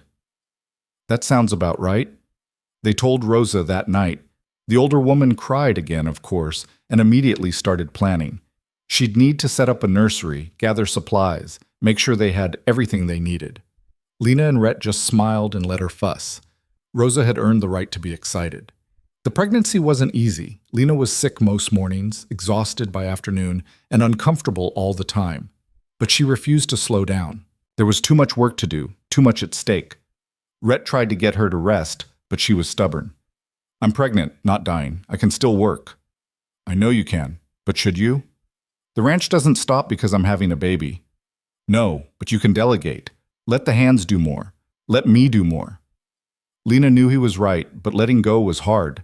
She'd fought so long to keep control, to prove she could do it, that trusting others felt like weakness. But gradually, she learned. She learned to let Rhett handle the negotiations while she focused on the herd. She learned to let the hands take over the heavy lifting while she managed the books. And she learned that asking for help wasn't weakness. It was wisdom. By the time winter arrived, the ranch was running smoothly. They'd had their best year yet, with profits that exceeded even Rhett's optimistic projections. And Lena, despite her growing belly and constant fatigue, felt a contentment she'd never imagined possible. The baby came on a bitter cold night in February. The labor was long and brutal, and there were moments when Lena thought she wouldn't survive it. But Rosa was there, calm and steady, guiding her through. And when it was over, when she held her daughter for the first time, all the pain vanished. The baby had dark hair like her father and Lena's gray eyes. She was perfect. "What are we going to call her?" Rhett asked, his voice rough with emotion. Lena looked down at her daughter, this tiny, fierce thing who'd fought her way into the world. "Grace. We'll call her Grace." "Grace Calder," Rhett said, testing the name. "I like it." "Grace Halbrook Calder," Lena corrected. "She carries both names, both legacies." Rhett smiled. "Even better." The months that followed were a blur of sleepless nights and endless diapers and a kind of exhaustion Lena had never experienced. But they were also filled with moments of pure joy, Grace's first smile, her first laugh, the way she grabbed Rhett's finger and held on like she'd never let go. The ranch continued to prosper. They hired more hands, expanded the operation, and became known throughout the territory as fair employers and honest dealers. Ranchers came to them for advice. Buyers sought them out. And slowly, steadily, the Holbrook-Calder Ranch became a cornerstone of the valley. Years passed. Grace grew from a baby to a toddler to a bright, curious child who followed her parents everywhere, asking questions about the cattle, the horses, the land. She had Lena's stubbornness and Rhett's calm, a combination that promised to be formidable. When Grace was 5, they had a son, a sturdy boy they named Samuel after Lena's father. And 2 years after that, another daughter, Rose, named for the woman who'd held them all together when everything fell apart. The ranch house, once empty and echoing, filled with laughter and noise and life. Rosa aged gracefully, her hair going completely white, her movements slower but her spirit as strong as ever. She doted on the children, spoiling them in ways Lena and Rhett pretended to disapprove of but secretly encouraged. And through it all, Lena and Rhett worked side by side, partners in every sense of the word. They argued sometimes, disagreed on strategy, butted heads over decisions. But they never stopped respecting each other, never stopped trusting each other. One evening, when Lena was in her 40s and her children were half grown, she stood on the ridge overlooking the ranch. The sun was setting, painting everything gold and crimson. Below, the ranch sprawled across the valley, barns, corrals, pastures dotted with cattle. Smoke rose from the chimneys. Dogs barked. Somewhere, one of the children was laughing. Rhett walked up beside her, his hair now streaked with gray, lines etched deep around his eyes. "Thinking about the old days?" he asked. "Always." "Any regrets?" Lena smiled. "Not a single one." He took her hand, and they stood there together, watching the light fade. The land stretched out before them, harsh and beautiful, exactly as it had always been. But it didn't feel hostile anymore. It felt like home. "Your father would be proud," Rhett said quietly. "I know. I hope I've honored his memory. You've done more than that. You've built something that will last long after we're gone." Lena squeezed his hand. "We built it. Together." "Together," Rhett agreed. As darkness fell and stars began to appear overhead, they walked back down to the house, where their children waited and the fire burned warm and bright. They'd survived drought and betrayal, fire and loss, threats from men who thought power made them untouchable. But they'd won. Not because they were lucky or blessed, but because they refused to break. Because they fought for what mattered. Because they understood that survival on the frontier wasn't about strength alone. It was about resilience, about partnership, about the stubborn refusal to give up, even when everything seemed lost. The Holbrook-Calder Ranch would stand for generations, a testament to two people who'd gambled everything and won, and their story would become legend, not of luck or providence, but of grit, courage, and a promise kept when it mattered most. Because in the harshest corners of the frontier, survival isn't given. It's earned by those who refuse to break. And Lena Holbrook had never been the breaking kind.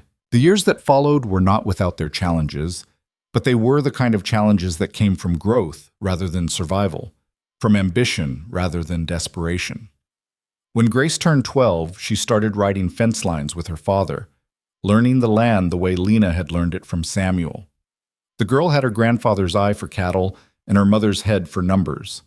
She could look at a steer and estimate its weight within 5 pounds, could calculate profit margins in her head faster than most men could do it on paper. Samuel, at 7, was quieter, but no less capable. He had a gift with horses that reminded Lena of Rhett, a kind of instinctive understanding that couldn't be taught. The animals trusted him in a way they trusted few others, and little Rose, just 5 years old, was already showing signs of inheriting the family's stubbornness. She followed her older siblings everywhere, asking endless questions and refusing to be left behind. The ranch had grown far beyond what Lena's father could have imagined. They now ran nearly 400 head of cattle across 800 acres, employed 6 full-time hands, and had contracts with buyers in 3 states. The original house had been expanded twice, with a proper parlor, a dining room that could seat 20, and upstairs bedrooms for each of the children. But success brought its own complications. One afternoon in late summer, Lena sat in what had become her office, reviewing the books. The numbers were good, better than good, but something nagged at her. Their growth had made them visible, prominent, and prominence attracted attention. Rhett knocked on the doorframe, then entered without waiting for an answer. After 15 years of marriage, they'd long since abandoned such formalities. "We've got visitors," he said. Lena looked up. "Who?" "Representatives from the Colorado Cattlemen's Association. They want to talk about joining." Lena set down her pen. "We've managed fine without them." "I know, but they're not taking no for an answer. Said it's about protection, collective bargaining, things like that." "Things like control, you mean?" Rhett smiled slightly. "That too." The men were waiting in the parlor, 3 of them in expensive suits that looked out of place in a ranch house. The leader was a man named Preston Ashford, silver-haired and smooth-talking, with the kind of practiced charm that Lena had learned to distrust on sight. "Mrs. Calder," Ashford said, standing as she entered. "Thank you for seeing us." "Mr. Ashford, I understand you wanted to discuss membership in your association." "Indeed. The Colorado Cattlemen's Association represents the finest ranching operations in the territory. We've been watching your operation with great interest. Your success has been remarkable. We've worked hard, clearly, which is precisely why we believe you'd be an asset to our organization. Together, we can negotiate better prices with the railroads, influence territorial legislation, protect our interests against Eastern speculators." Lena remained standing, her arms crossed. "And what would this membership cost us?" "A modest annual fee, 5% of gross revenues." Lena's eyebrows rose. 5% is hardly modest. "Consider it an investment. The benefits far outweigh the cost." "What benefits exactly?" Ashford leaned forward, his expression earnest. "Protection, Mrs. Calder. The kind of protection that ensures your ranch continues to prosper. There are forces at work in this territory that would love nothing more than to see successful operations like yours fail. We provide a united front against such threats." The implication was clear, and it made Lena's blood run cold. This wasn't an invitation. It was extortion dressed up in fancy language. "And if we decline your generous offer?" Ashford's smile didn't reach his eyes. "Then you'd be on your own, which, given the challenges facing independent operators, would be unfortunate. Accidents happen, Mrs. Calder. Markets fluctuate. Sometimes ranches that seemed invincible find themselves struggling." Rhett shifted beside her, his hand moving subtly toward the gun he always wore. Lena touched his arm gently, a silent message to wait. "I appreciate you coming all this way," Lena said, her voice pleasant but firm. "But we're not interested in joining your association. We've built this ranch on our own terms, and that's how we intend to keep it." Ashford's expression hardened. "You're making a mistake." "Perhaps, but it's our mistake to make." The men left shortly after, their displeasure evident. When the door closed behind them, Rhett turned to Lena. "That was a threat." "I know. They're going to come after us." "Probably." "And you're still saying no?" Lena looked at him, her jaw set.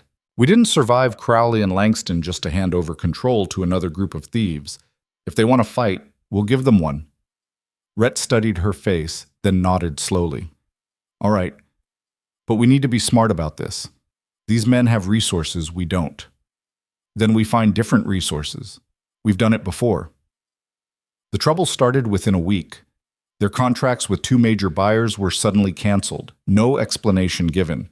A week later, 3 of their hands quit without notice, lured away by offers of higher pay from competing ranches. Then their credit at the feed store was mysteriously cut off. Each incident alone could be explained away. Together, they formed a pattern. Lena called a meeting with Henderson and the other ranchers who'd stood with them before. They gathered at the Halbrook Calder Ranch, their faces grim. "It's the association," Henderson said. "They're squeezing everyone who won't join.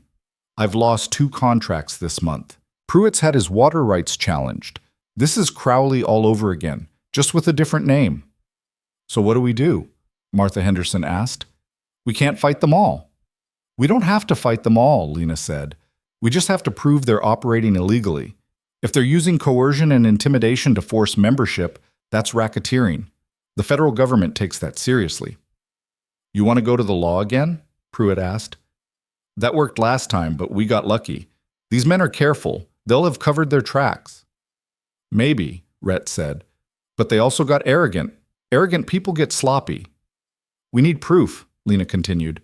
Documentation of threats, canceled contracts, anything that shows a pattern of coercion, and we need someone on the inside. Who?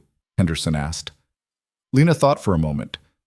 There's a young rancher named Daniel Cooper, runs a small operation west of here.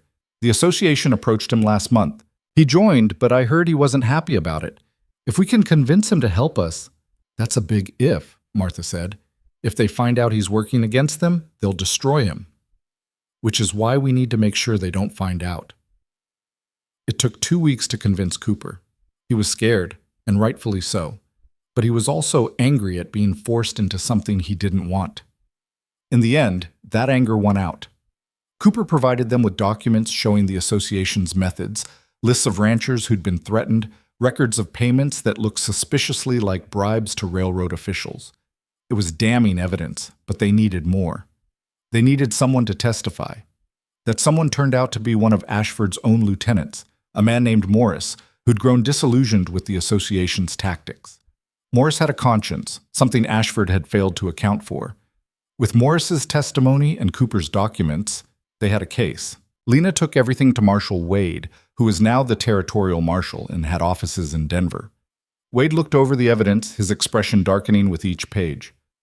This is enough to bring charges, federal charges. How long? Lena asked. We'll need to build the case properly, interview witnesses, gather additional evidence, maybe 6 months. We don't have 6 months. They're bleeding us dry.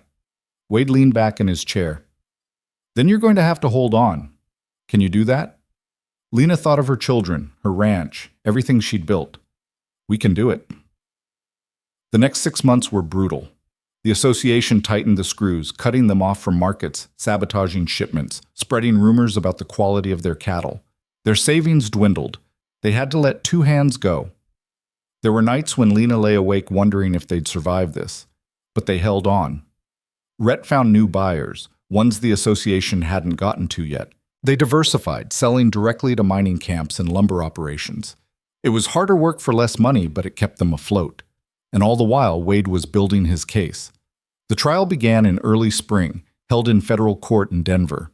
The courtroom was packed, not just with ranchers, but with reporters from newspapers across the territory. This was big news, a test of whether the federal government would stand up to powerful local interests. Ashford and 6 other association leaders sat at the defense table, their lawyers expensive and confident.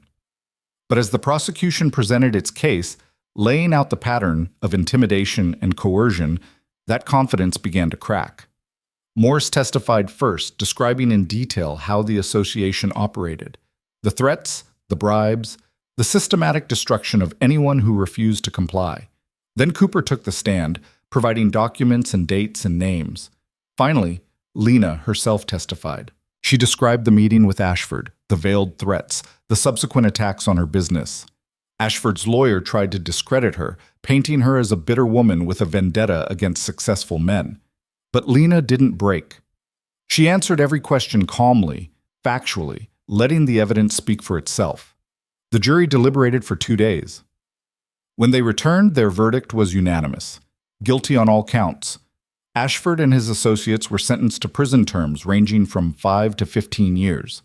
The Colorado Cattlemen's Association was dissolved, its assets seized and distributed to the ranchers it had victimized. Outside the courthouse, reporters surrounded Lena. Mrs. Calder, how do you feel about the verdict? Relieved, grateful that justice was served. You've now beaten 2 corrupt organizations trying to take your land. What's your secret? Lena smiled slightly. No secret, just refusal to give up what's mine. What's next for you and your ranch? We go home. We rebuild. We keep going. And that's exactly what they did. With the association gone, the legitimate cattlemen's organizations that remained became more accountable, more transparent. The industry stabilized, and the Halbrook Calder Ranch not only recovered, but thrived. By the time Grace was 16, she was managing significant portions of the operation herself. She had her mother's strategic mind and her father's calm under pressure. Lena and Rhett began training her not just to work the ranch, but to run it. "You're thinking about succession," Rhett said one evening as they watched Grace work a young horse in the corral. "She's ready for more responsibility," Lena replied. "She's 16. I was running this place at 22, and I didn't have half her preparation." Rhett smiled. "She's something special, isn't she?" "They all are. But Grace, she has that fire, the kind you need to survive out here." Samuel, now 13, had decided he wanted to focus on horse breeding. He'd shown remarkable skill at selecting bloodlines, at training animals that were both strong and intelligent. Rhett was teaching him everything he knew, and the boy was absorbing it like a sponge. Rose, at 10, was still finding her path, but she had a gift for people, a warmth and charm that made everyone who met her feel valued. Lena suspected she'd end up handling the business side of the operation, the negotiations and contracts. Together, the three of them would form a formidable team. Rosa, now in her 70s, had slowed considerably. She spent most of her days in a rocking chair on the porch, watching the ranch bustle around her, but her mind was still sharp, and she was always ready with advice when asked. One afternoon, Lena sat beside her, both of them watching the children work. "You've built something remarkable," Rosa said quietly. "We built it together, you, me, Rhett, all of us." "Your father would be so proud." Lena's throat tightened. "I hope so. I've tried to honor what he started." "You've done more than that. You've turned it into something that will last for generations." "That's the plan." Rosa reached over and took Lena's hand. "I won't be here to see it all, you know." "Rosa, don't. We both know I'm old, and that's all right. I've lived a good life, seen you grow from a scared young woman into this force of nature, watched your children come into the world. That's more than most people get." Lena squeezed her hand, tears threatening. "I don't know what I would have done without you." "You would have survived. That's what you do," Rosa smiled. "But I'm glad I got to be here for it." Rosa died peacefully in her sleep 2 months later. They buried her on the ranch, on a hill overlooking the valley she'd loved. The entire community came to pay their respects. She'd been a fixture in the valley for decades, and her loss was felt by everyone. At the graveside, Lena stood with her family, Rhett's arm around her shoulders, her children gathered close. She thought about all the people who'd helped shape her life. Her father, Nathaniel, despite his failures, Rosa, Marshall Wade, the ranchers who'd stood with her, and Rhett, always Rhett. "She was right, you know," Rhett said softly. "About what?" "About you being a force of nature. That's exactly what you are." Lena leaned into him. "We're a force of nature. Together." "Together," he agreed. As the years continued to pass, the legend of the Halbrook Calder Ranch grew. People spoke of Lena in the same breath as the great pioneering women of the West. Stories were told about how she'd fought off land barons and corrupt associations, how she'd built an empire from the edge of ruin. But Lena herself didn't think much about legacy or legend. She was too busy living, working, teaching her children everything she knew. When Grace turned 20, Lena officially made her a partner in the ranch. The papers were signed in the office that had once been Samuel Halbrook's, with Rhett and the younger children as witnesses. "This is a big responsibility," Lena told her daughter. "I know. I'm ready for it." Lena studied Grace's face, seeing in it echoes of her own determination, her father's steadiness, and something uniquely hers. "Yes, you are." By the time Lena was 55, she'd begun gradually stepping back from the day-to-day operations. Not because she was incapable, but because she trusted her children to carry on what she'd started. Grace managed the cattle operation. Samuel ran a successful horse breeding program that had attracted buyers from as far away as California. And Rose, now 20, handled all the contracts and negotiations with a skill that would have made any businessman jealous. The ranch had become one of the most successful operations in Colorado, a model that others studied and tried to emulate. One evening, 27 years after Rhett had first appeared at her door with an impossible offer, Lena and Rhett sat on the porch watching the sunset. Their hair was more gray than brown now, their hands gnarled from decades of work. But they still held hands like young lovers. "Do you ever think about that first day?" Lena asked, "when you showed up and offered me a partnership?" Rhett smiled. "Every day? Do you regret it?" "Not for a second. You?" "Not for a second." They sat in comfortable silence, watching as their grandchildren played in the yard.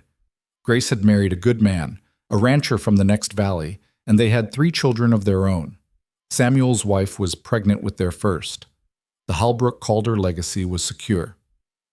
"We did it," Lena said softly. "What's that?" "We survived. We built something that lasted. We won." Rhett squeezed her hand. "We did more than survive, Lena. We lived. We fought for what mattered. We refused to break when everything tried to break us." "Think they'll remember us?" "The children? Absolutely. They'll tell their children about the woman who stood up to land barons and corrupt associations, about the man who kept his promises when others threw them away." Lena smiled. "That's not a bad legacy." "No, it's not." As darkness fell and the first stars appeared, they remained on the porch, 2 people who'd gambled everything on each other and won. The ranch stretched out before them, lights glowing in windows, cattle lowing in distant pastures, the sound of family and life and continuity. They'd started with nothing but debt and desperation. They'd faced threats from powerful men who thought they were invincible. They'd endured fire and sabotage and legal battles that could have destroyed them. But they'd survived. More than survived. They'd built an empire on grit and determination and the stubborn refusal to yield. And now, as they entered the twilight of their lives, they could look back with pride, not at the wealth they'd accumulated or the land they owned, but at the family they'd raised, the community they'd helped build, and the example they'd set. On the frontier, survival was never given. It was earned through blood and sweat and endless toil. It was earned by those who refused to break, no matter how hard the world pushed. Lena Halbrook-Calder had been pushed harder than most.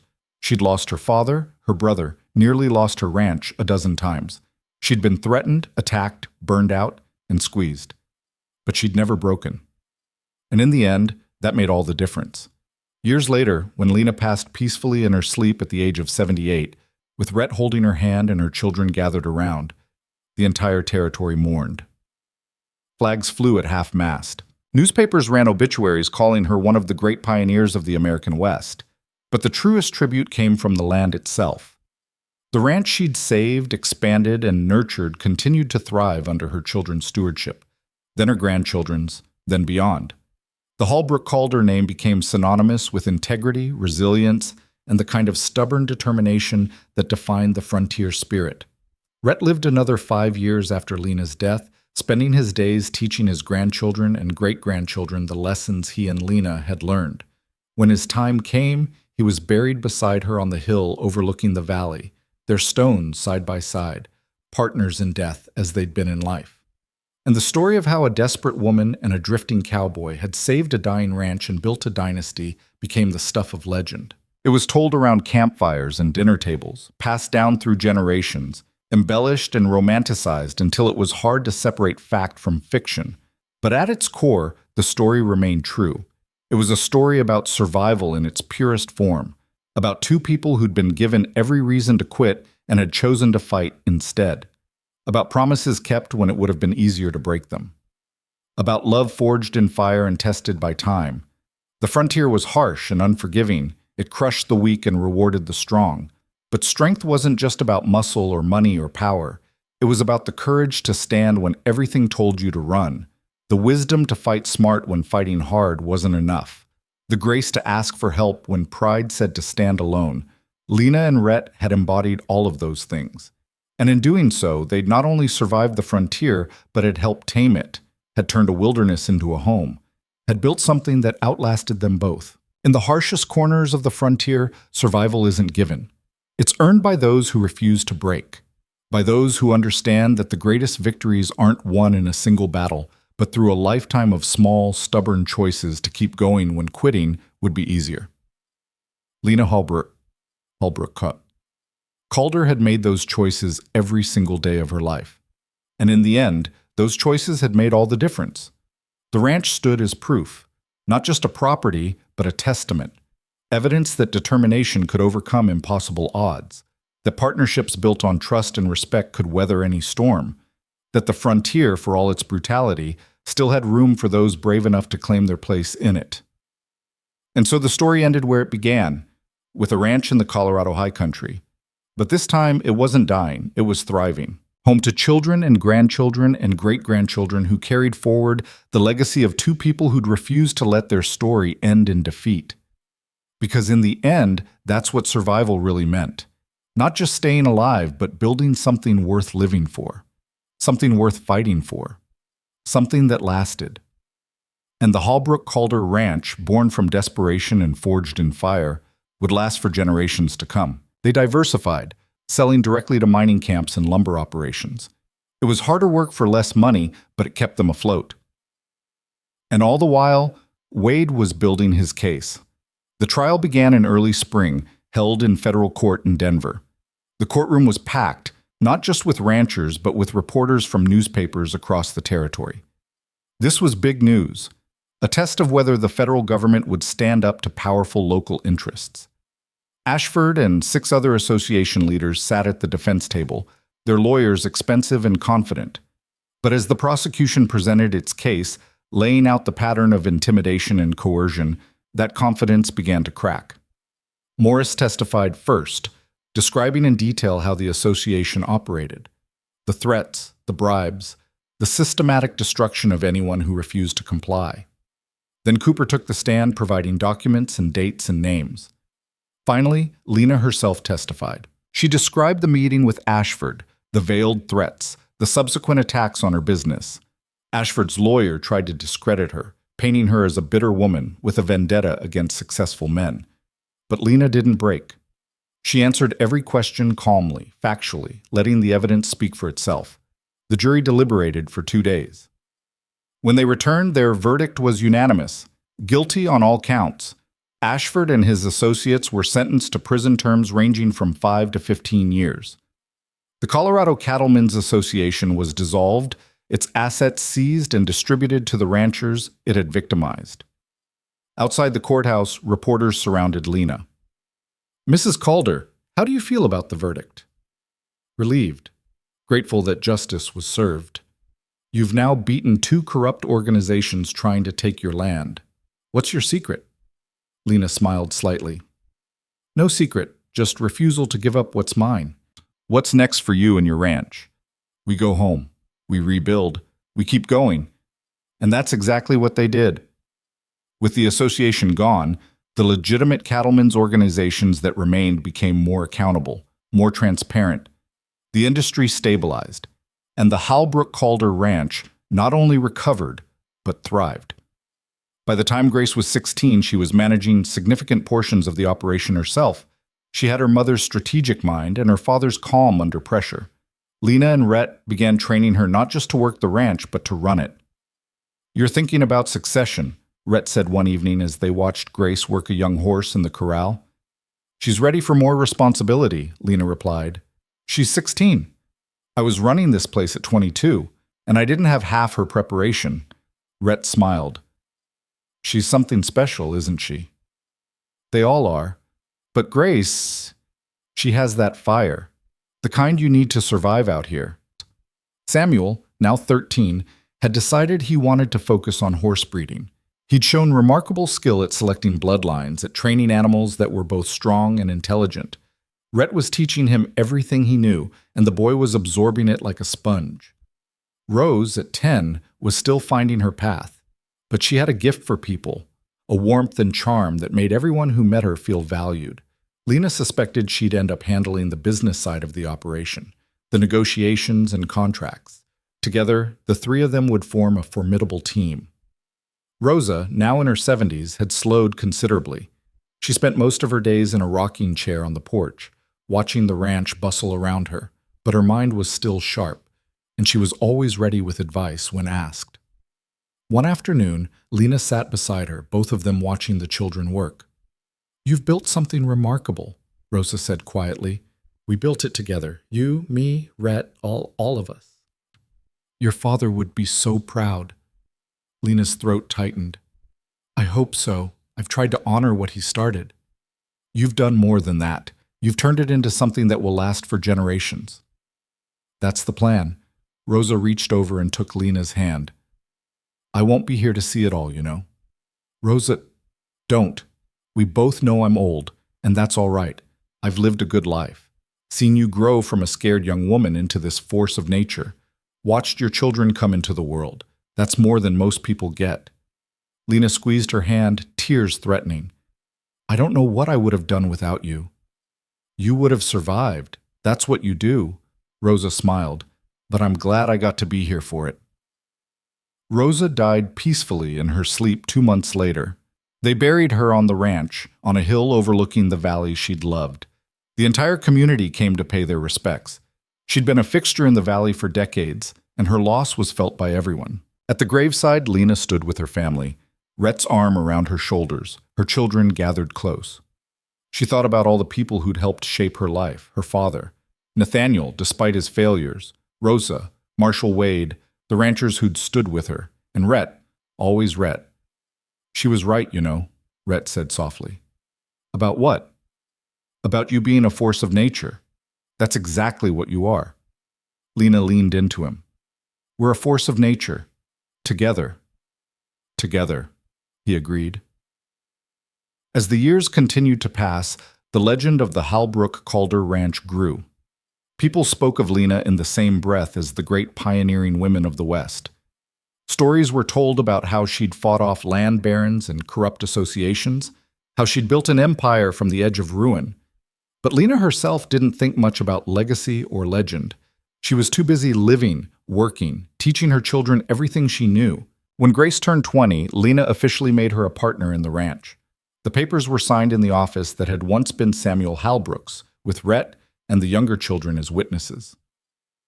This is a big responsibility, Lena told her daughter. I know. I'm ready for it.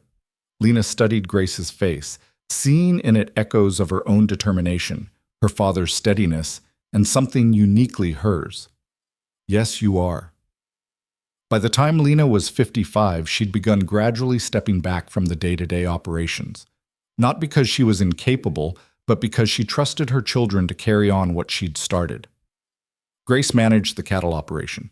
Samuel ran a successful horse breeding program that had attracted buyers from as far away as California. And Rose, now 20, handled all the contracts and negotiations with a skill that would have made any businessman jealous.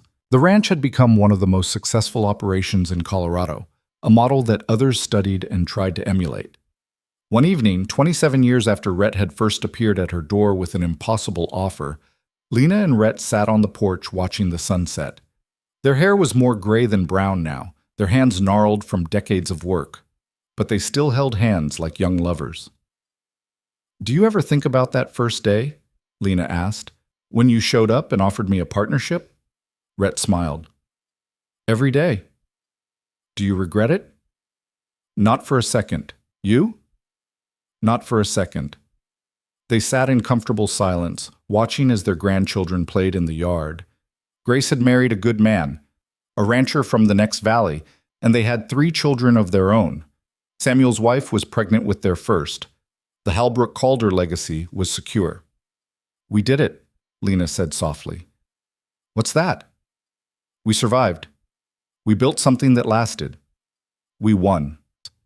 Rhett squeezed her hand. We did more than survive, Lena. We lived. We fought for what mattered. We refused to break when everything tried to break us. Think they'll remember us? The children? Absolutely. They'll tell their children about the woman who stood up to land barons and corrupt associations, about the man who kept his promises when others threw them away. Lena smiled.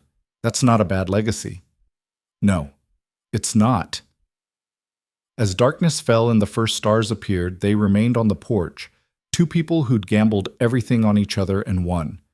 The ranch stretched out before them, lights glowing in windows, cattle lowing in distant pastures, the sound of family and life and continuity. They'd started with nothing but debt and desperation. They'd faced threats from powerful men who thought they were invincible. They'd endured fire and sabotage and legal battles that could have destroyed them. But they'd survived. More than survived. They'd built an empire on grit and determination and the stubborn refusal to yield. And now, as they entered the twilight of their lives, they could look back with pride, not at the wealth they'd accumulated or the land they owned, but at the family they'd raised, the community they'd helped build, and the example they'd set. On the frontier, survival was never given. It was earned through blood and sweat and endless toil. It was earned by those who refused to break, no matter how hard the world pushed. Lena Halbrook Calder had been pushed harder than most. She'd lost her father, her brother, nearly lost her ranch a dozen times. She'd been threatened, attacked, burned out, and squeezed. But she'd never broken. And in the end, that made all the difference. Years later, when Lena passed peacefully in her sleep at the age of 78, with Rhett holding her hand and her children gathered around, the entire territory mourned. Flags flew at half-mast. Newspapers ran obituaries calling her one of the great pioneers of the American West. But the truest tribute came from the land itself. The ranch she'd saved, expanded, and nurtured continued to thrive under her children's stewardship, then her grandchildren's, then beyond. The Halbrook Calder name became synonymous with integrity, resilience, and the kind of stubborn determination that defined the frontier spirit. Rhett lived another 5 years after Lena's death, spending his days teaching his grandchildren and great-grandchildren the lessons he and Lena had learned. When his time came, he was buried beside her on the hill overlooking the valley, their stones side by side, partners in death as they'd been in life. And the story of how a desperate woman and a drifting cowboy had saved a dying ranch and built a dynasty became the stuff of legend. It was told around campfires and dinner tables, passed down through generations, embellished and romanticized until it was hard to separate fact from fiction. But at its core, the story remained true. It was a story about survival in its purest form, about two people who'd been given every reason to quit and had chosen to fight instead, about promises kept when it would have been easier to break them, about love forged in fire and tested by time. The frontier was harsh and unforgiving. It crushed the weak and rewarded the strong. But strength wasn't just about muscle or money or power. It was about the courage to stand when everything told you to run. The wisdom to fight smart when fighting hard wasn't enough. The grace to ask for help when pride said to stand alone. Lena and Rhett had embodied all of those things.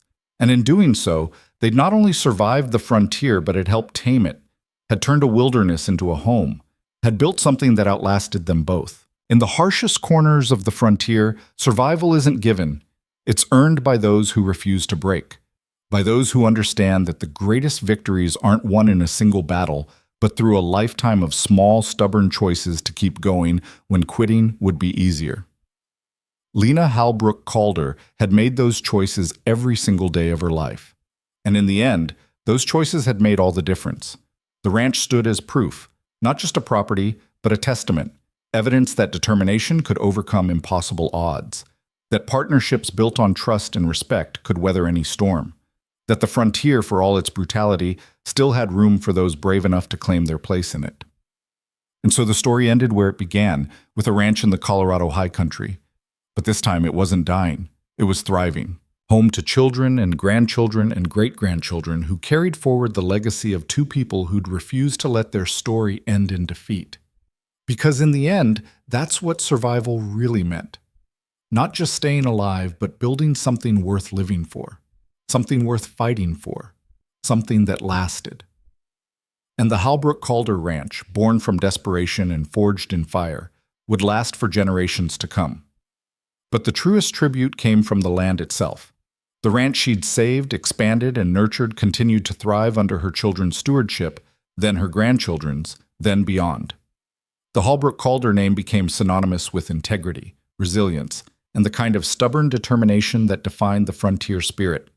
Rhett lived another 5 years after Lena's death, spending his days teaching his grandchildren and great-grandchildren the lessons he and Lena had learned. When his time came, he was buried beside her on the hill overlooking the valley, their stones side by side, partners in death as they'd been in life.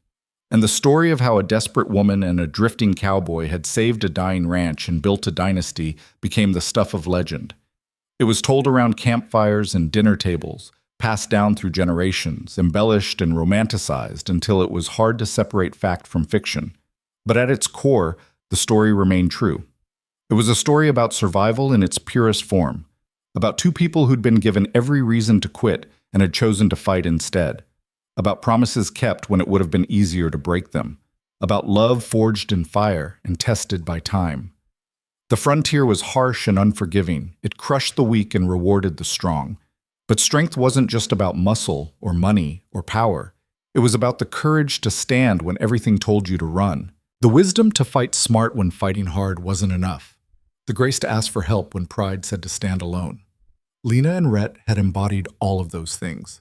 And in doing so, they'd not only survived the frontier but had helped tame it, had turned a wilderness into a home, had built something that outlasted them both. In the harshest corners of the frontier, survival isn't given. It's earned by those who refuse to break, by those who understand that the greatest victories aren't won in a single battle, but through a lifetime of small, stubborn choices to keep going when quitting would be easier. Lena Halbrook Calder had made those choices every single day of her life. And in the end, those choices had made all the difference. The ranch stood as proof, not just a property, but a testament. Evidence that determination could overcome impossible odds, that partnerships built on trust and respect could weather any storm, that the frontier, for all its brutality, still had room for those brave enough to claim their place in it. And so the story ended where it began, with a ranch in the Colorado high country. But this time, it wasn't dying. It was thriving. Home to children and grandchildren and great-grandchildren who carried forward the legacy of two people who'd refused to let their story end in defeat. Because in the end, that's what survival really meant. Not just staying alive, but building something worth living for, something worth fighting for, something that lasted. And the Halbrook Calder Ranch, born from desperation and forged in fire, would last for generations to come.